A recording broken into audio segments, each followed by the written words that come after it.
બહુજન સમાજ પાર્ટીના ભરૂચ લોકસભાના કાર્યકર્તાઓ દ્વારા લાયન્સ હોલ ખાતે એક સંમેલન યોજવામાં આવ્યો હતો અને આ પ્રસંગે બસપાના આગેવાનોએ દેશમાં અરાજકતા સર્જવા બદલ ભાજપ તથા કોંગ્રેસને જવાબદાર ઠેરવ્યા હતા।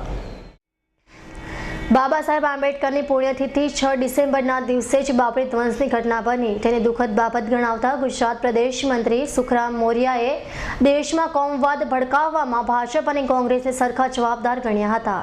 અને તેમણે વધુમાં જણાવ્યું હતું કે બંને રાજકીય પક્ષો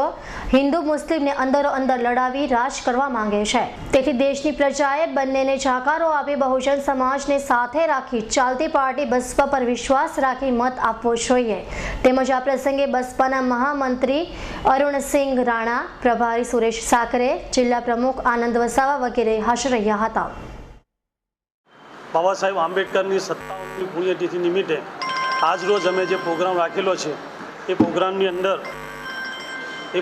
અંદર ઉપસ્થિત અમારા ગુજરાત પ્રદેશના પ્રભારી સુરેશ સાકરે સાહેબે જે મંતવ્ય આપેલું છે તેને અનુસંધાનમાં હું આજના દિવસને એટલું જ કહીશ